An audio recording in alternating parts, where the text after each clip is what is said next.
Well, welcome. My name is Nimela, PGA professional. Um, I'm here, fitter at the Kingdom here, and it's a pretty cool place to work. And this having as your office, and get to see the ball fly, learning a lot of new things. And I'm gonna share a few things with the wedgers today. And please ask questions, be part of it. Um, there's no stupid questions. Only stupid answers, I guess. But uh, hold on, where am I at?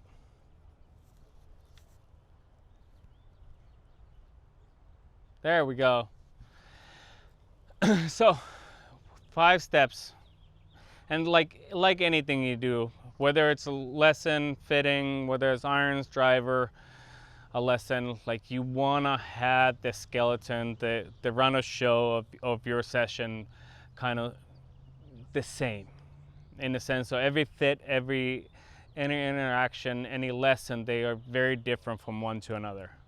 But if the skeleton and the route is very similar, you start to understand these little steps, and you get better as you go, and more you get through it better. But also what the main thing is, you create a narrative. You understanding, okay, like player struggles with this, and you got here, and this is why we're doing this, and there is a harmony between inspiration and education, because we've done it all. Over educating, the inspiration is gone. Over inspiration, now the education is gone. And if we can have that in a harmony, whether it's a lesson, fitting, coaching, teaching, the player comes out with the more knowledge and understanding, and more excited to play the game. Last week, this is a funny one, because last week I had father and son coming from North Carolina, and they were so excited to be here. And I was like, oh my God, we got to be here at the Kingdom. This is awesome. Like, oh my God, we got 2 lessons before we came here, and we're ready to go. I was like, nice. And I was like, what'd you guys work on? I don't know. So what did the coach say? What you take away from the lesson? Oh, I don't know. He said there's something wrong with my swing. Oh, okay. And I was like, is that a good lesson? And I was like, the guy was really nice. And I was like, okay. He was just so excited, but he didn't get anything away from the lesson. So he just, whether the first guy teaching wasn't quite there, but maybe he's messed up on a few steps that he didn't do. And so that's the whole thing, is understanding the step-by-step processes of fitting. And today we're talking about wedges. This number one, obviously, finding the opportunities, the low-hanging fruit, what you can grab on. Whether it's just the wedges are worn out. And if you look at a lifetime on a wedge, it's about 100 rounds. That could be a low-hanging fruit. They struggle with something. Whether they have a wrong set of wedges, whether they are really strongly lofted or weakly lofted compared to the irons. They got upgraded to the new irons last year, but the wedges are still the same. And now they pitching wedges something about 40 degrees, and the next is 52. There's a big gap. Yeah, no, get it. And then the next step is obviously going through the capping, understanding where you are in the iron set, what's the lowest lofted or highest, meaning highest lofted iron, whether it's a pitching wedge or a wedge, is there a S wedge in there, and when to make that gap to the little bit more high performing wedges, and what the lowest lofted, whether it's a lob wedge or 56 on a new set. Third step would be, for me, it's just identifying tendencies, how the player moves, what their setup is, whether they're steep, shallow, ball position, back, middle, forward, low point, angle attacks, all that. And then you can go through the motions to the grind selection. And that's usually for a lot of players, a lot of fitters, is the grind selection is the first step. I have 17 different grind selections, and I'll be here 2 hours from now and no one learned anything, right? So if I take the player through the journey of it, I probably don't have to educate him on grinds, on what each grind does it, because I have now got the player on a journey of hitting golf balls, and we got to 2 different grinds, and we can talk about this, and now it's just fine-tuning it in the shorter shot, bunker shots, but knowing that. And the last step, which is, again, whether it's a lesson or fitting, the wrap up is the most important part. The education, the inspiration is why they're here, why they got, what they can take away from it, homework, whatever that is. But so they're educated in their journey to be inspired to play the game that we all love, right? So identifying those opportunities, like we talked about, is the wedge makeup, how old they are they matching? If there's one from Buddy's golf trip and there's one wedge from Grandpa's garage, and you name it, there might be 30 grams between each shaft, and one is from 20 years ago, and one is from a corporate event I did the last 2 years with my company, and they just very different from one to another. Do they match it, or is there loft opportunities in a sense of where the pitching wedge is, or a wedge, or that standpoint? Are they where they struggle? And get understanding is where they play, because you might fit a wedge to a certain turf type, bunker type, or player tendencies. Because someone might be very shallow player and doesn't take much turf, and very shallow divot, like the arc of it, low point, just a little bit more behind, but they might my golf club, they just redid the bunkers, and there's a lot of sand in the bunkers, and I just can't get anything out of there. So you might just fit the golf club to a turf type or the condition type. But understanding the player's knowledge of the game, like my journey through every fit is very similar, but the language I speak is very different from player to player, because I might have a 20 handicap, and then I might have a tour player. So it might be very much different language, but the skeleton, the route I take is very similar for each player, but the language is just very different.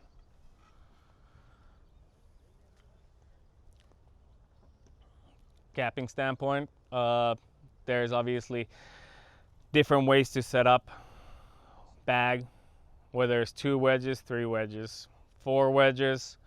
Are you confusing the player with a lot of wedges, or just educating them? Are they better off with just 1 or 2 wedges? We see even today's world, like kind of like the muscle bags, they haven't changed in ever, except the materials, but the performance out of muscle bag, it hasn't really changed. Feel has changed, but not performance. Lofts are very much maybe a hair stronger nowadays, but just because the golf ball, but technology-wise, it's still a piece of metal, and that's what it is. But CB irons, 770s, these player irons, they have forgiveness, they have speed to it. So we'll see a lot more 50s in today's world than we see 52s. If player plays a wedge in a set, it's part of the set, versus a MG5 gap wedge, I will look at that conversation based on launch angle. If they launch at above 27 degrees, 25 would be ideal, but if it starts to go, give or take, -1 or 2 degrees, but 27 is kind of my highest number I want to see. If it goes above that, it's probably not efficient wedge for that player. But you might have a very good wedge player and they still want a wedge because it's a secondary pitching wedge and they're comfortable hitting full swings with it. Obviously, shaft conversations, whether you're staying the same shaft or changing the shaft. We see a lot in this world going a little bit heavier, a little bit softer, but there's not really, in golf, as we know, there's not really straight lines ever, like you have to do this, because everyone's different. Everyone has a different feel, different idea in the head, and as long as there's no red flags, I'm okay with it. But again, somewhere around 4 to 6 degree gaps probably gives that 10-15 yard gapping. But again, if there's a newer golfer, maybe older, maybe younger, maybe just one wedge is fine and just not confusing, and they get better with that and kind of use it as a stepping stone. Now we go on to tendencies. Obviously, ball position, back, middle. There's a lot of conversations. Should it be ever in the middle? It's up to you guys. You got teachers. But back, middle, forward, shaft lean. A lot of shaft lean. A little bit more neutral or really neutral or back almost. Now, angle attack. Whether it's 3 to 5, 5 to 6, 6 to 10. Low point if it's forward, a little bit more further back. Now the width of the arc, depth of the arc, you can go on and on it. Do you play more ground first? Are you ball first? And then obviously if golf course might have really kind of wet conditions and so you need more bounce, but the bunkers are really, there's no sand, so you need something that the high bounce or white sole doesn't help you in there, so you might need a specialty wedge just for the conditions.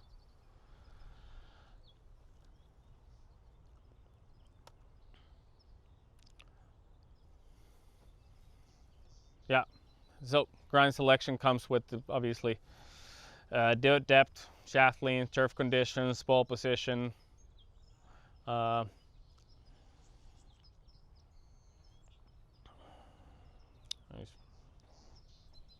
Really like I said, there's very different in today's world. Like we have few wedges on both ends, really low, really high, and then a lot of wedges in the middle.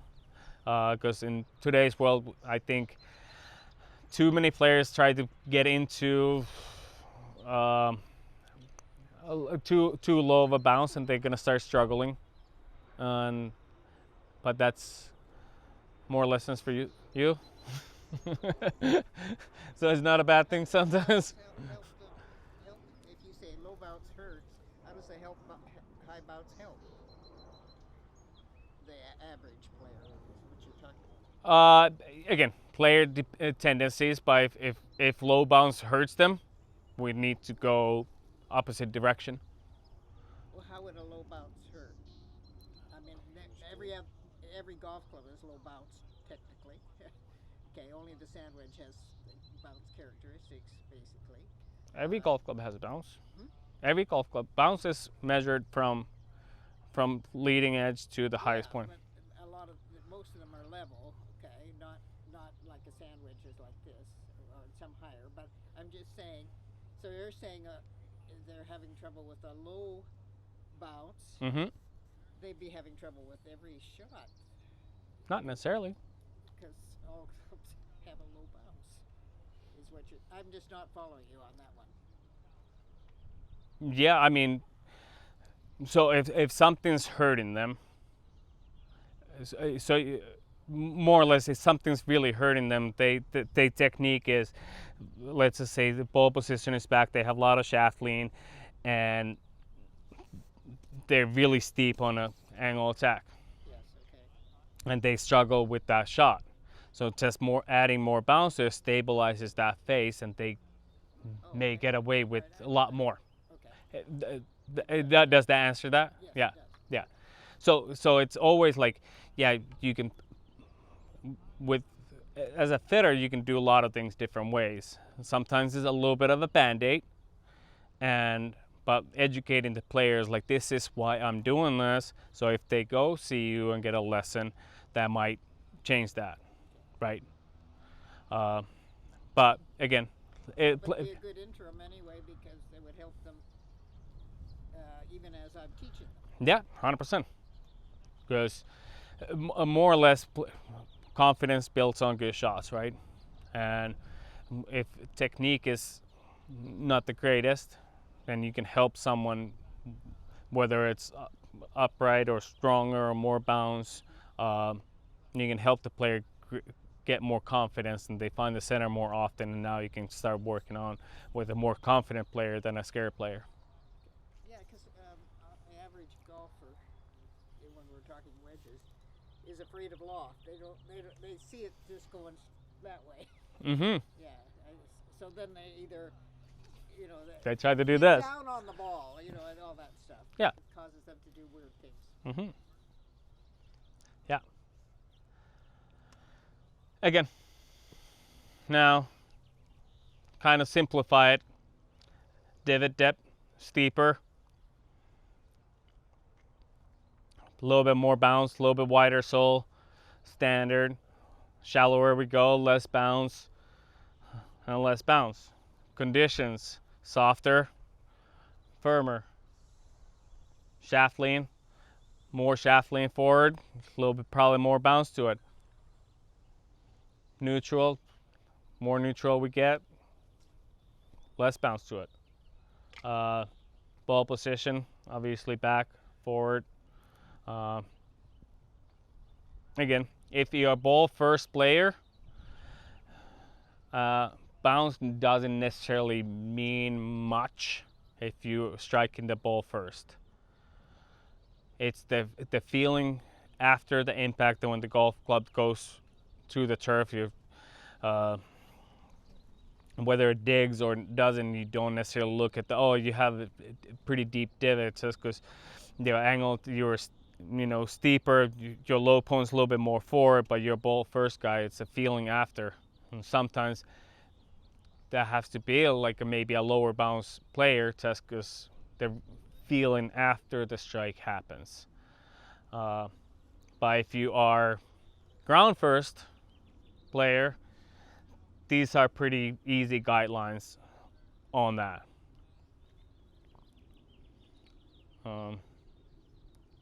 Now, I would look at it when I fit players from understanding if they play pitch and wedge and then 50 degree, I would look at that 27 degrees of launch angle. That's my kind of guideline on it.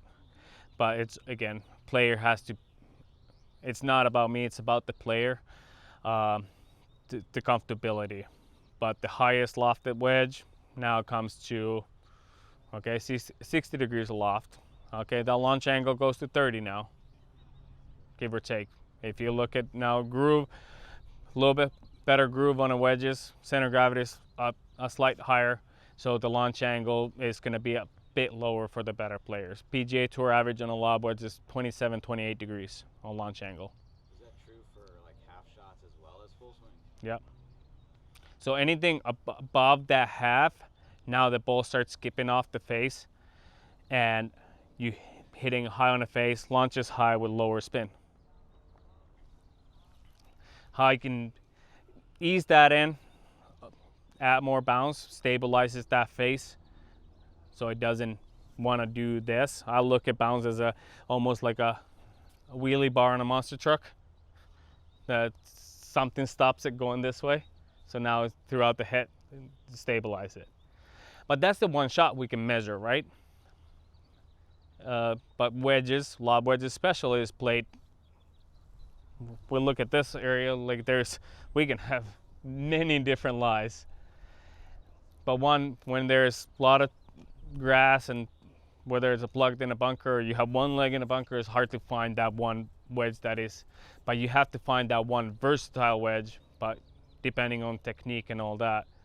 That's why we have so many different grinds, from if someone's plays a little bit more with the face angles, opening, closing, toe down, a little bit more C type of player. But you can still do that with even though you're playing in wet conditions, or you're a little bit steeper, you'll have a little bit more shaft lean to it. Like this has still heel relief and toe relief, so it's a very versatile wedge. Now you have a little bit less bounce on a SX. It's a wider sole, but create a reverse C grind. So in the firmer conditions, it doesn't play as a wide sole, but when you get in the softer, you use that whole wide sole. Now, for these launch conditions, this is for a decent length shot, isn't it? Yeah. Like a greenside flop shot, wouldn't there be a variance, or would it be still at 27 degrees? Well, that's one of those things. Is no, it won't be. Right. That's what I was thinking. But it's a measurable shot. So are you gonna, more or less the question is, are you gonna stop the golf ball with the spin or landing angle? If you don't have speed, you're going over a bunker or just right here, you're not gonna measure something with the launch monitor. How much it's gonna spin? No, I'm just gonna try to flop it up and hopefully land softly. You're not gonna create that much spin if you hit it at 27 degrees and try to spin it, because at that speed it's not gonna spin that much. But yes, but like I said, like if you're gonna measure something and we're taking that player to a journey, now that you go on the greenside bunkers, you don't have to bring this whole bag of wedges. Now you can just bring 2 of them and say, this is okay. Now one is better out of bunkers. Oh, this one is better out of here. This one feels a little bit better, and then you can kind of get that wedge. Oh, like this is okay. Now I start to understand this is like, okay, what's the cause and effect on everything? And okay, like, yeah, this is great for everything else except for these tight light shots. Okay, well maybe the 54 with a little bit more narrow sole, you just hit that 54 for this when it's this kind of lie. So you can kind of educate the player and inspire the player kind of play different shots and find the right way to play him.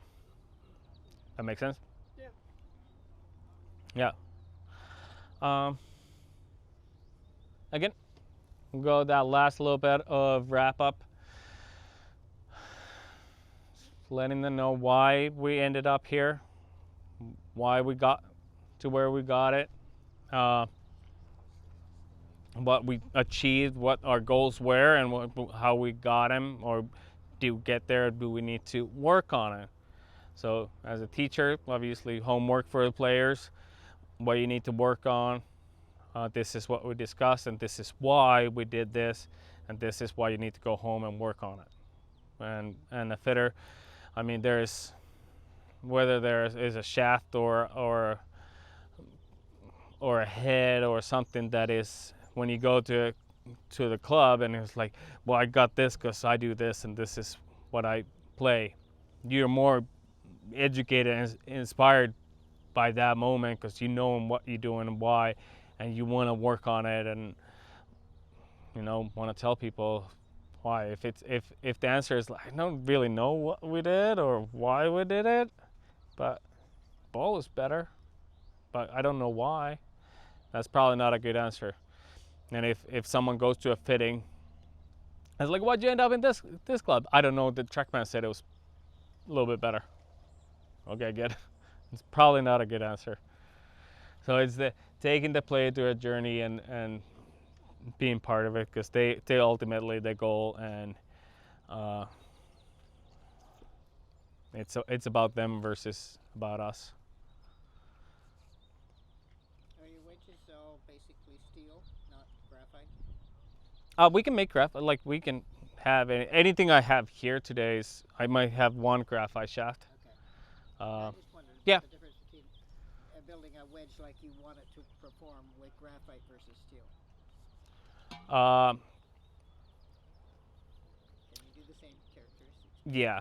I would never chase launch or spin with the shaft, but feel 100%. If someone's playing 40 gram iron shafts, I'm 100% okay with going 40 gram on a wedge shaft.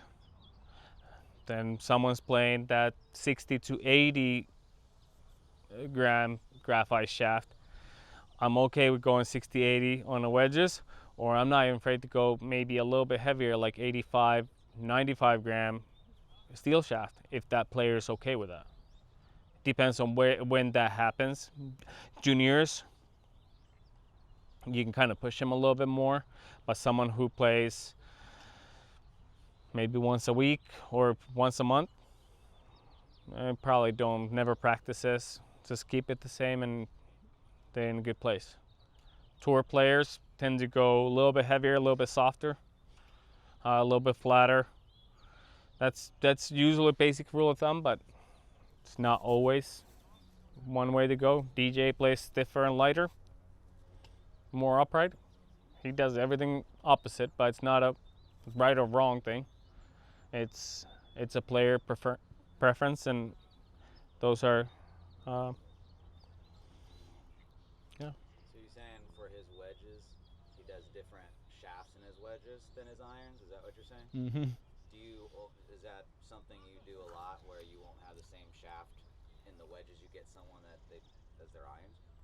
A lot, yeah. Okay.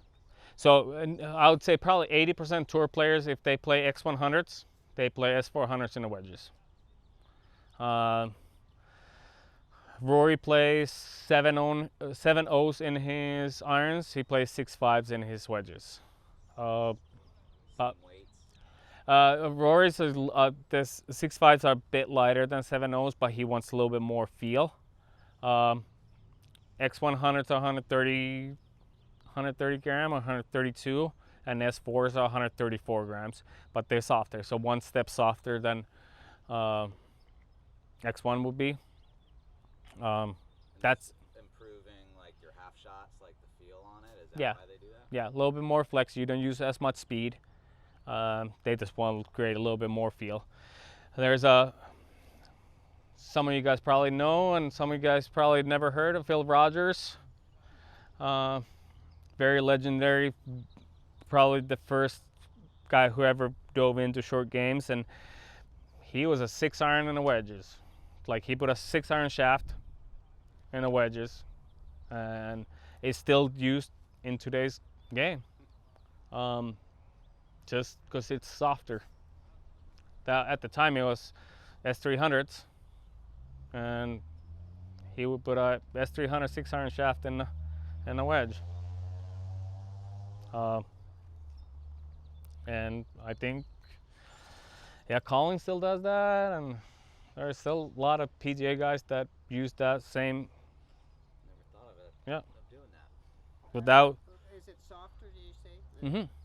Yeah. Yeah. So basic. One wedge would be different depending on the use of the wedge, right? Yeah, it depends on what they want to feel and how you want to do it. But there is really, it's a more feel. I would never try to chase launch or spin, especially on the wedges with the shaft. It's more a feel component to this point.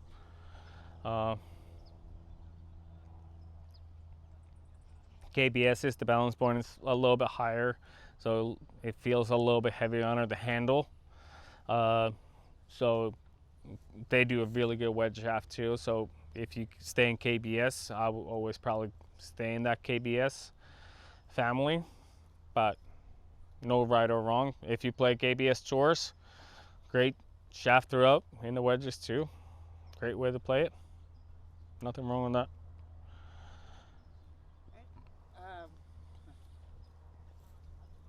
I had 3 Ping I2 wedges that work great for me, and I can't find that greatness in anything since. I had a 52, 56, and 60. Mm-hmm.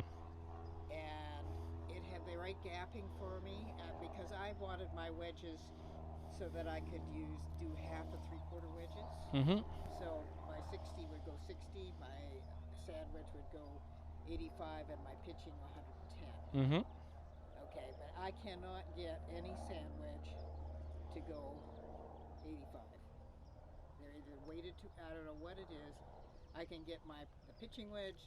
I can get that fine, and I can get the 60, but I cannot get a sand wedge to go 85. Okay. Go shorter, 70, and that's not any good to me. It's a useless Yeah. gapping. Yeah. So there's So maybe I've changed shafts because those are. a little bit lighter, maybe. I mean, depends on the golf ball what you play. This Pro V1 X's Yeah. play, but Yeah. All kind of it's hard to say where that is and why that is without knowing. But whether it's strengthening lofts, maybe go. well, I did. Well, I took the 56 and made it 54, but that didn't do anything. So now, yeah. So that might be. Did the turf interaction change? Yeah. Yeah, because now you're taking bounce off and the leading edge is going into the ground. But if you go 50, By the wedge, you mean get a wedge that's actually at 54? yeah, or yeah, go the opposite. I would, for me, and that's personal, like way I would do it. I would never, like, you have hard time for me to get strengthened lofts on the wedges. You're taking bounce out and you're creating offset. So do things I don't like, but if someone, obviously player needs it and wants it, that's okay with me. But for me, taking strengthening something, putting that leading edge in the ground, it just doesn't register right to me. I would always weaken something. So if you need to go 52 and weaken it to 53 or 52 to get that distance, Don't go the other way. I would not. Yeah, I see what you. Yeah, and that's just my Yeah. personal. I know it, and that's why I'm speaking out loud because I know my tendency of fitting. But if someone really needs it, I'm okay with it. Like, that's a one step I can go, but I personally I don't like it. Yeah. No, I see. Yeah. That's very good. But again, when I'm fitting, I'm not the one who has to hit him, so that's okay with me. If you have a player that opens their wedges a lot on shots, will you go flatter on the lie angle? I tend to go flatter normally, but yes. So even like regardless, you'll tend to have flatter wedges than some Yeah. irons or something. Yeah. Because shaft has obviously flex, droop, and torque, but now you're taking speed out, and the golf club is not drooping as much. So I'm gonna create that droop with the toe. Cool. But yes, again, I would look at more start line first to have a reason why I'm going flatter. But one of the reasons is shaft droop, getting that heel off the ground, less heel drag. Now face manipulation comes into play. But yeah, so there's always, but as a fitter, there's always, I guess same thing as coaches, is there's always multiple ways to get to your goal. Like I can have, if I need to get 10 degrees aloft, well, I can go 8-degree head at 10. I can go 9-degree head at 10. I can go 12-degree head at 10, or I can go 10 at 10. So there's a lot of ways I can do it. And it's just player preference, what they see, how they see it, how you're gonna look at it. Oh, I want a shot face. Okay, that's why we gotta go this way. I want an open face. Okay, we're going this way. No, I like it square. There you go. So it's just finding that perfect balance of what player needs and how you can educate him to be inspired. Anyone want to hit?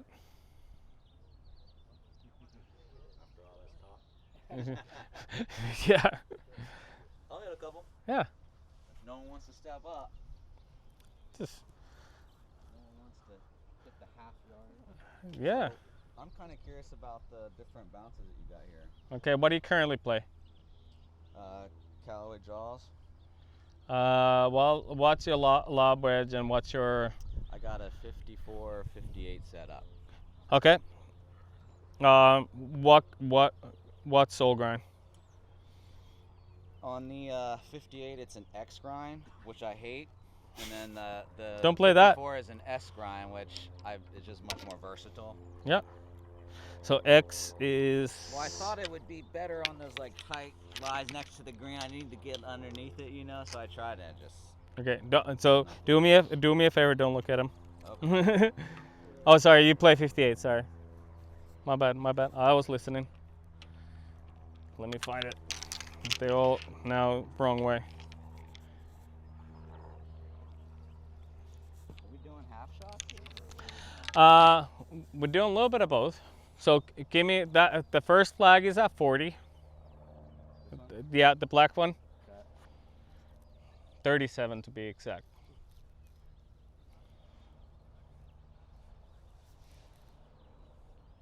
37.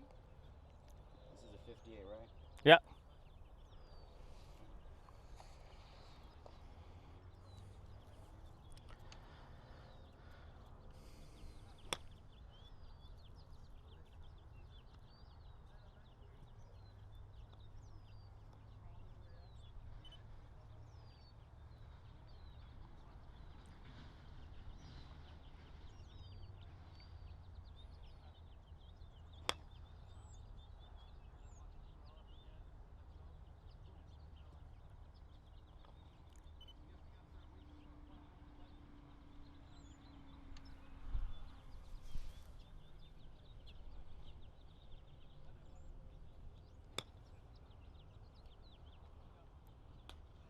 Oh, nice. How'd that feel? Cleaner. Okay. You know, I don't take big divots or anything on these shots. No. So that's kind of Okay. typical. Yeah. What if we go to that white flag? Okay. How far is that? Yeah, 60. 'Cause this is where I'd probably go to a 54. Okay. But should I still hit this? Sure. Wanna see it? Sure. Give me a. This is what starts to worry me. Okay. I'm not gonna hit it far enough. Okay. Just give me as. I don't care where it's going. Give me like as full a swing you would do with it. Oh, like a full swing? Like no, as full as you would play it. Yeah. So this is still kind of like my pitch shot action. Yeah.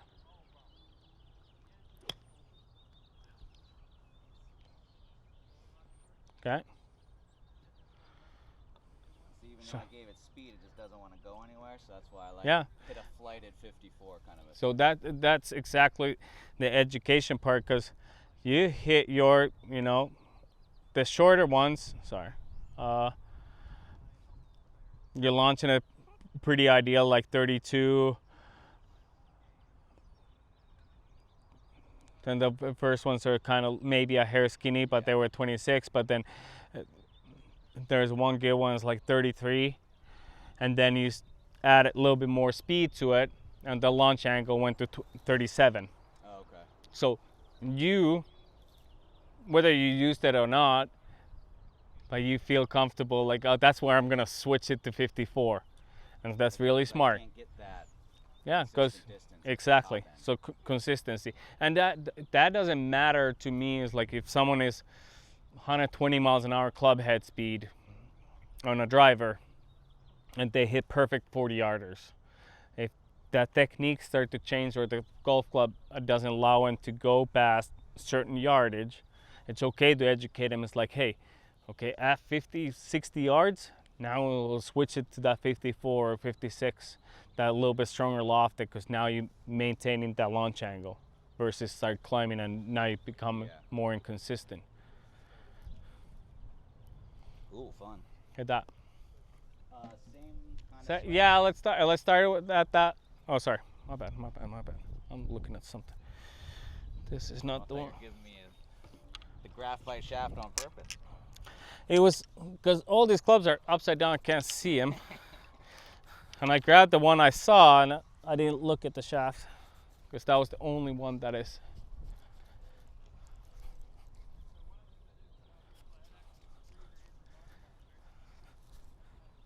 So, wet face, ball skips more.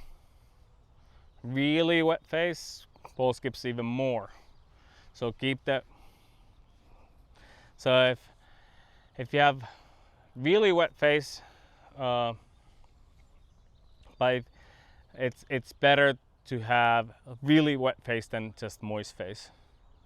But it's funny because at some point in your golf bag in the wet conditions, actually that changes. So whether it's a 6-iron or 7-iron or 5-iron in your bag, but at some point in the wet conditions, that actually increases the spin. And it usually happens at that point, a 7, 5, 6-iron, somewhere there, that actually flips it, to increases the spin.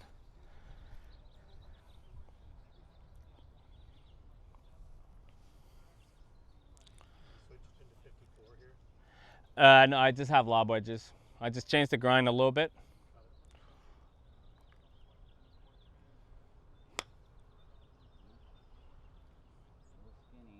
A little skinny. Maybe it's not my lob wedge. Maybe. It's okay. It still went straight, I guess. I mean. So needless to say, he's not a digger. He's not steep. No. No. Very not. So you could experiment with grinds on that information. Yeah. But you could, like, if that happens, I would ask, hey, is that something that happens? Is that concerning you? Yeah. Right? Is that concerning? That you normally, like that looks like more of his normal shot. Yeah. Yeah, and you can hear. I don't take a big divot. Mhm. Kind of brushes it, so I'm hitting it low, but it still has spin. It's not Mm-hmm. steep. Exactly. So I'm gonna change something.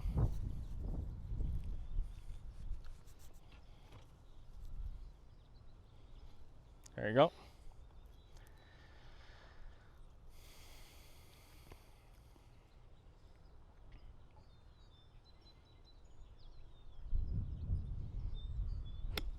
And at the See, same that time, sound that felt so much better. you're Right? looking at ball position and shaft lean. Yep. Too. Mm-hmm. Okay. Yeah, same style divot, just felt so different. Yeah.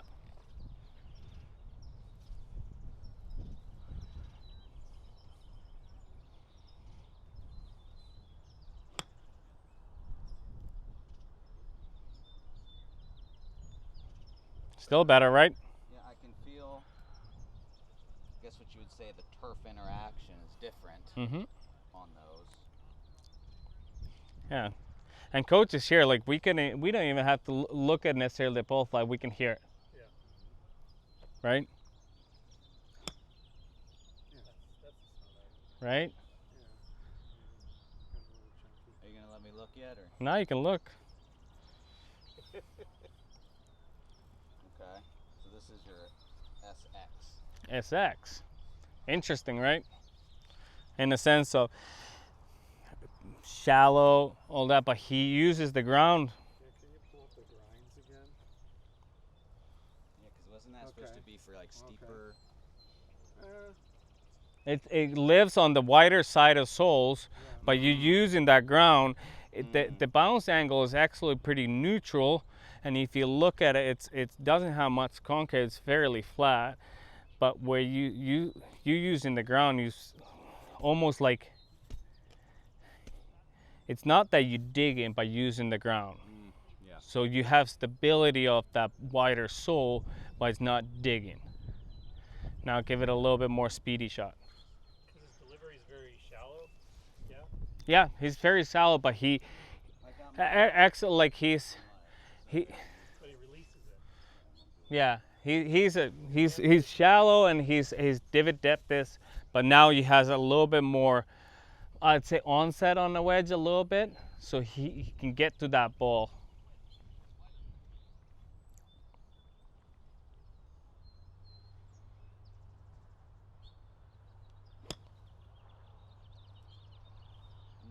level, the pitch kind of feel that I will do Mhm. with that. Yeah. Otherwise, I'll just do like a small swing, full swing. Yeah.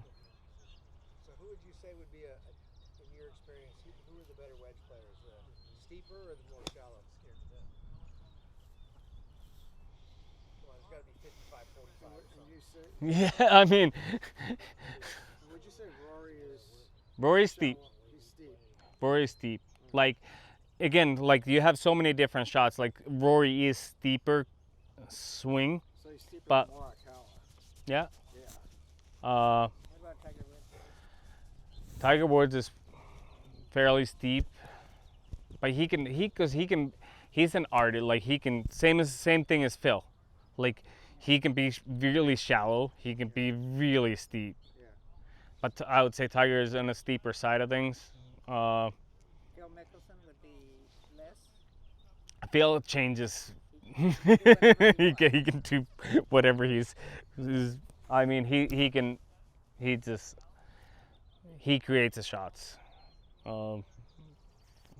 He can be, if he's on the back, he's going to be steep. If he can be shallow, he can be ball first. He can be ground first. So I mean, like I'd say like maybe Brooks Koepka, he's a little bit more drawer of the ball than like Scotty, Jordan Speed, a little bit more cutters, a little bit more steeper. I mean, it's hard to say like who's like whether it's steeper or shallower. They have advantages on both of them. But I think, like to me, like probably one of the better wedge players, short-sided wedge players, is Alex Noren, and he's steep. He can do a lot with a golf ball. So does like Rory start with a specific grind and then he customizes it? Or?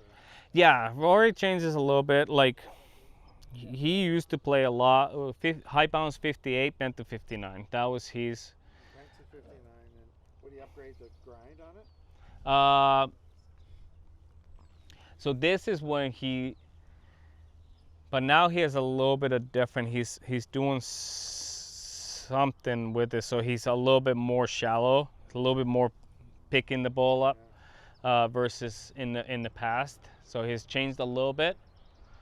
Again, depends on for a lot of those, like Rory changes more on the turf conditions. Yeah, like they say in Florida, you need different grinds. Mhm. Right? Yeah, Yeah. but he's a little bit more. I mean, more he's been on this side. I guess he changed the technique maybe a little bit. Now he's picking the ball a little bit more. In the past, he's been kind of, you can see it a little bit more aggressive, a little bit more shaft lean, and goes down to it. Thank you for showing me that. It's pretty nice, isn't it? Yeah, I just like the way it felt as it was hitting the turf, because it's when that X grind that's real, it's Callaway's, it's like real shallow. Mm-hmm. Feels like can catch too much. Yeah. Doesn't get through the turf. Yeah. As nicely. So there's a few things for you is obviously like not a whole lot of bounce, but more sole width, so you have some stability.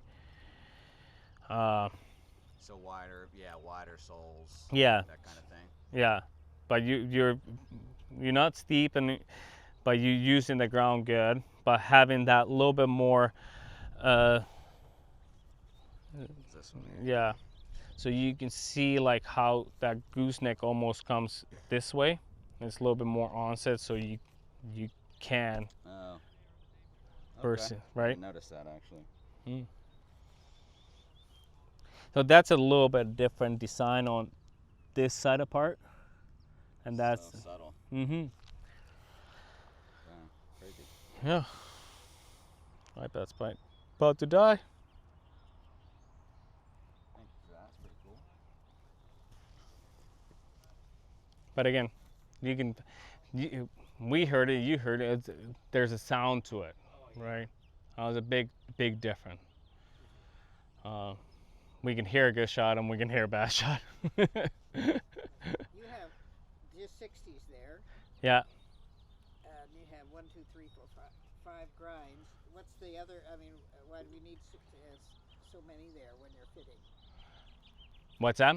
How? Why do you Yeah. have so many when you're fitting. I mean, there's like 5 guys. So you have 5 clubs of each grind. I mean, I'm just wondering why you have a lot of wedges there. Yeah. All So of- there, no, there's 58s and 60s. okay. So lob wedges, all lob wedges. Okay. And, There's a little bit less grinds on sands. okay. We have the SC, SB, and high bounce on a sand, and then 50 degrees one sole grind. It's just different scenarios, different types of swings, different type of turf conditions for different players. Yeah. But generally, this covers it. You were saying the steeper, softer forward. Yeah. Yeah. So that covers and That's where you would start. Is that what you said? Yeah. Okay. So in his case, he was not steep, and the turf is not soft. You didn't have forward, and yet there you are on that side for him. yeah. Only because he's not. So I mean, that's going against that. Yeah. You put a player on it.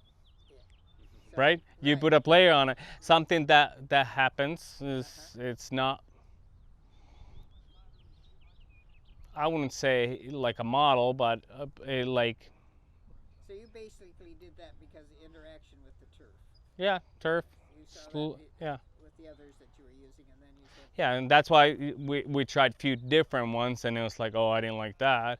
Okay, this is better. This is what I've been playing, but he doesn't like it. Okay, well, I know what that wedge. He doesn't like it, but all these things it will point me into direction, right? Right. It points. This is to point your direction. Where would you go? so you started over there, right? Yeah, because that's what he was playing, Yeah. and first thing he says, I don't really like it. Yeah. So okay, so I hear that. So now I'm listening. Now I kind of my 4-year-old brain starts to be, why? Well, everything in here tells me to go that direction. There's a whole screen full of things that tells me to go that direction, but he says, I don't like it. Well, I'm gonna listen to him and say, let me scale that back and go opposite. As you were scaling, which one? I know we ended up I- with that one. I went this way. Okay. It was better. Okay. It was better, but it wasn't quite there. Okay. So okay, I'll take a little canter to go a little bit further, right? Because that's the understanding as a fitter, and it's like, okay, this is this end of the spectrum. What if I start bringing this? Okay, this is better. Okay, what if I go a little bit more this way? This is better. Okay, So you can actually go to where you can actually see the range. So you could have gone to the high bounce and see if there was anything there, and then bring them back. Then yeah, you really know, yeah, right? yeah. And honestly, that's why I went to one that was like this LB, because I was thinking, well, I come in real shallow. I don't want something with a lot of bounce, or like a big sole, which this thing has like shavings all over the place. Mhm. And I don't like it. And my normal one's like an SB, Mhm. which I like. Yeah. So as I was going the opposite direction, maybe with my lob wedge, Yeah. compared to a sand wedge. And that's why someone created 2 of these and 1 of these, right? Because we can listen. And as a player, you see nice golf shots, really nice golf swing. I don't like it. Well, okay, there's really not. Okay, I'm not touching this. That's nice. Let me give you a different tool. Okay, that was a little better. Not exactly where we wanted to be. A different tool. Okay, wow, this is awesome. And again, like all these, everything we do, there's a reason who it's for and what is it doing. But when you put a player on it, whether it's a look, feel. Could be anything that changes that, and it's like, wow, this is different. But you heard it, we heard it. It was like, whoa, that was awesome. Now I feel comfortable with it. Now I started getting more aggressive with it. We didn't see any thin shots with it. Because there is, again, maybe something that you were scared because you're shallow, but maybe it's sometimes it dug in a little bit more, and then I was like, no, I ain't gonna do that again. That I'm not gonna dig one in front of all these PGA guys. No, it ain't gonna happen, right? So now when I gave you something that you can actually just slam it in the ground, but it's not bouncing in the ball. Now, then it started to create more confidence. And that's whether it's a fitting or lesson, you try to get to your goal faster or towards it to identify that, because more player has confidence, better they swing and more results you're gonna get. God. You see some players, good players, not going ball first on these kind of shots, like interacting with the turf. Yeah, a lot. There's a lot.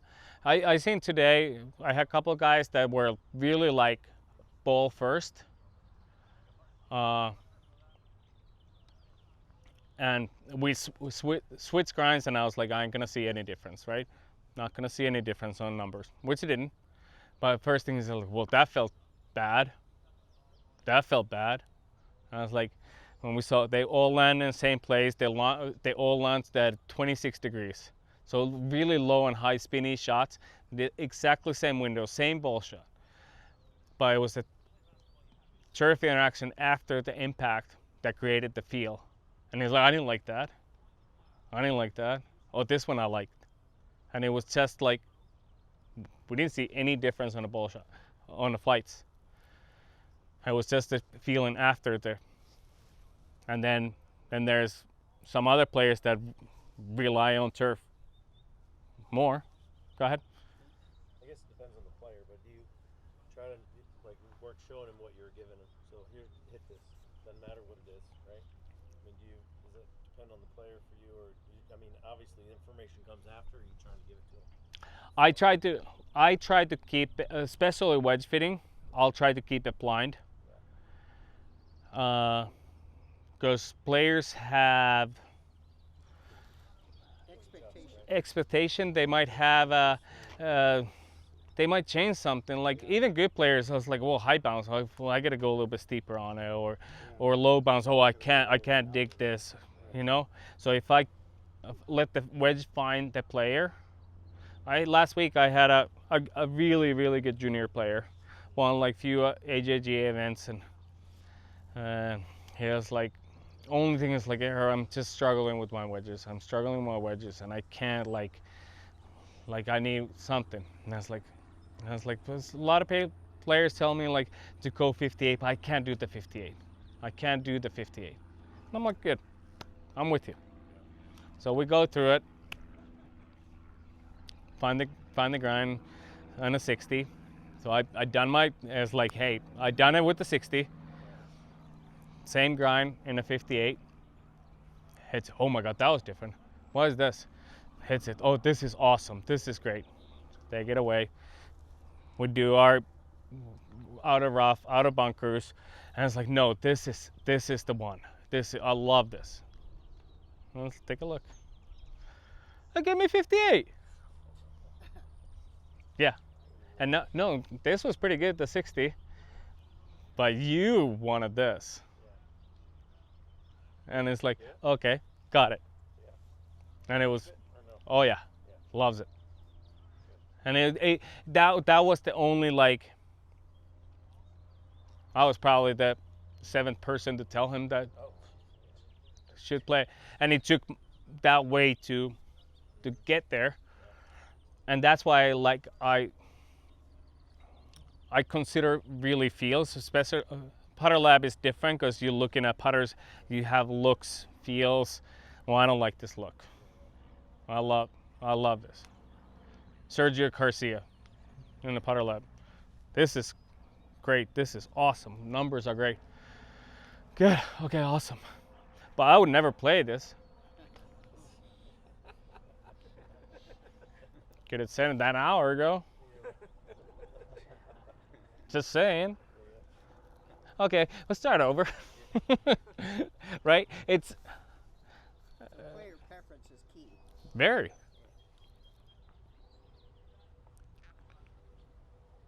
Will you ever go more than 60 with a player? Like 62? 2 times. Amateurs? Both amateurs? Yep.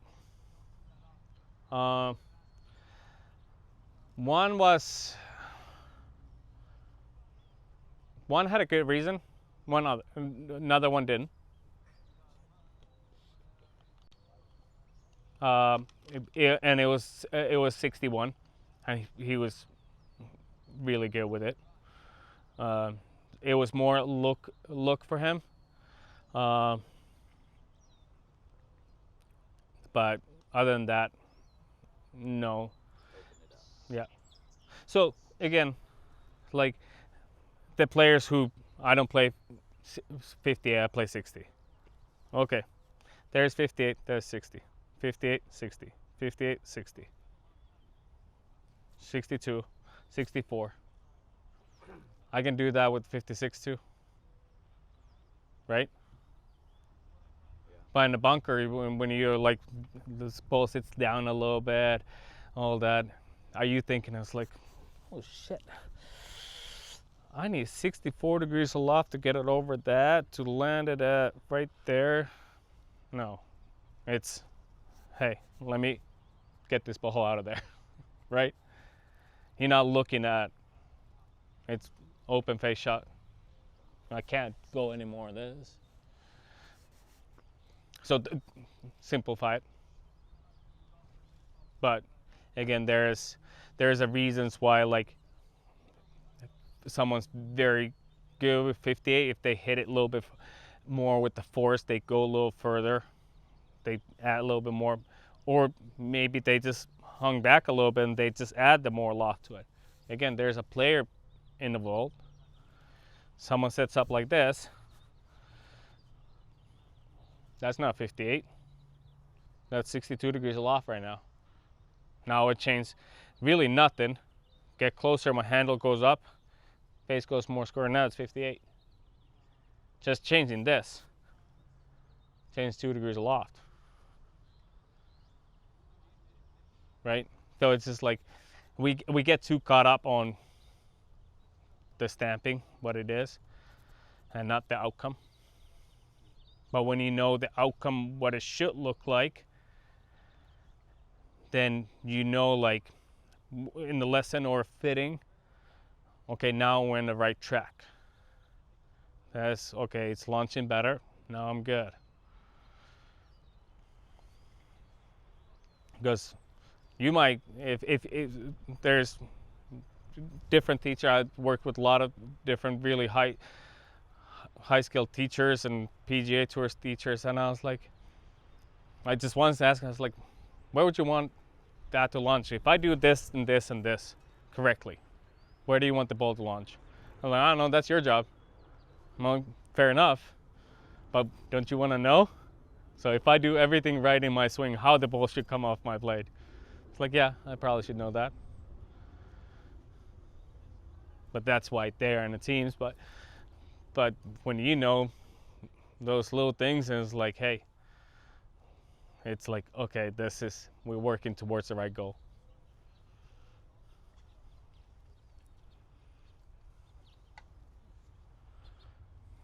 Any more questions?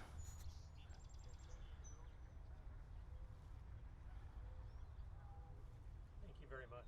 Thank you. Enjoyed it. What's the, you guys obviously went through the shaft presentation. Some of you guys We're done on it a few our times. Final. Okay. What'd you think of that? Good. Interesting? Yeah. Yeah, I learned at every station. Yeah. The last two of those. It's yeah. I've been fitting that way pretty much when I started fitting, I come from teaching side too, but I lived that. And I was at the Grand Golf Club here in San Diego, and I had a member, and it was like my first week of fitting. This is 14 years ago, and I had a member, and I was like, yeah, maybe 100 miles an hour in club head speed. Well, we got to a driver. It's like, how long's the bowl high? I'm like, okay, good. Okay, I got this new shaft. It's a 70TX, some super upcharge. It says low lunge and low spin on it. I got this. This is easy. It says on the shaft. Put it in, and the ball went further high up. I was like, why does that happen? And I was like, it's just like, oh my God. So I went less loft. So I was an 8-degree head, some TX white shaft that it was stiffer than the thing, and it was heavier than the man himself. And ball went further up high. And I started looking at it. And at the time, I had a camera. Well, bigger camera than your cell phone these days. And I was like, they had a slow-mo, and I took a video of it. And I was like, interesting. So I went back in my shed and did something else, looking at it. And while I was there, he grabbed his rental club that he was using on the golf course. And it was some 50 A-flex with 10 degrees of loft.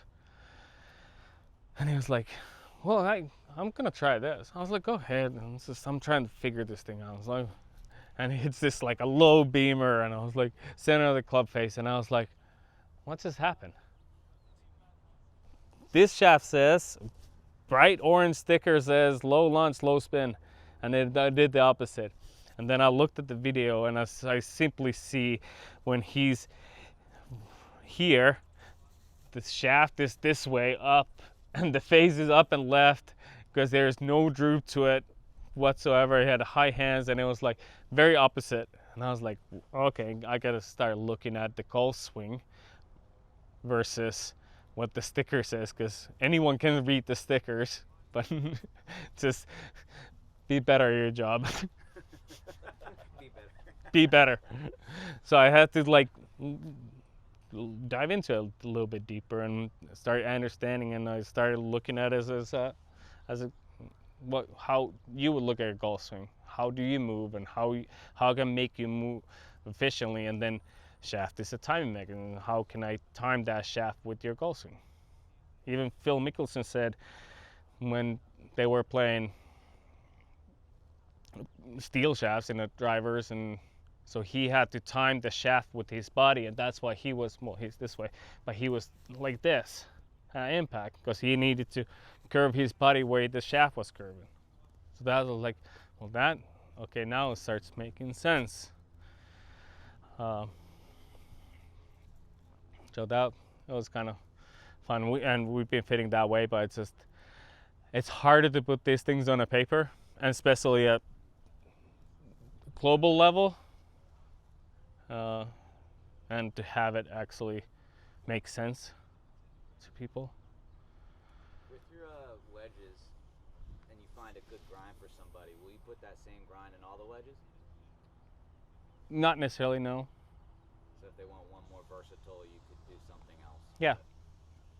And again, how you use your wedges. Your 50, your cap wedge, it's probably more a full swing, or a little bit more if you do bump and runs, pretty square to square. You can still open it, it's not gonna affect it, but it's not as versatile as if you look at it's like more like a butcher's knife. Then your sand is a little bit more your carving knife, and then your lob wedge is your surgeon's little scalpel. So you have more versatility, a little bit less versatility, and then you're a little bit more. That's how I would look at it. Depends on the golf course conditions, where you need it. Like Okay, I'm a little bit steeper with my fuller swings, but then I get a little bit more handsy and I'll move my ball and do different things with the lob wedge. Or I just need to get out of the bunker.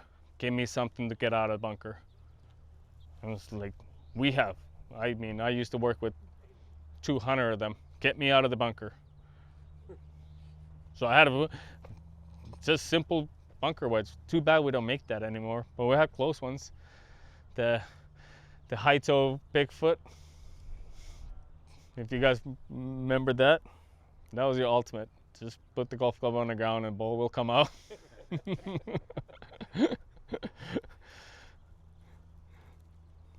I mean, if you didn't get out with that, you better use your hand.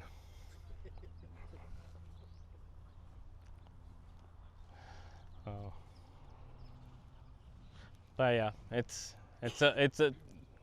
a piece of the puzzle that you have to kind of look at it in a way of and be open-minded, I guess, and listen. I mean, with you, like everything points to one direction, right?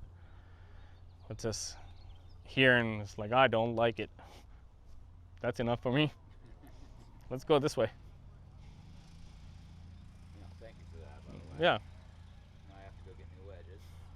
Sorry about Not that. a problem. Sorry about that. Not a problem at all. I'm at the right place for that. Yeah. We do make good wedges. How flat do you make your wedges? How flat? Yeah. I mean, depends. Material wise, I mean, can it go to 5 flat? Or, Yeah. Okay. You can. I think the threshold says 4 degrees, but I'm not afraid to go even 6. But then again, cause and effect on that is different story.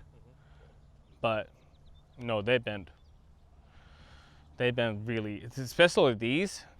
They bend really, really easy. Because these are forged wedges, so these seriously, like, I can bend it like that. But yeah, no. But like juniors, when you are junior golfers that are they short, yeah, you can go 6 easy. Wouldn't be afraid of it. Thank you. Of course. What is the next? Mingle time? It's happy hour.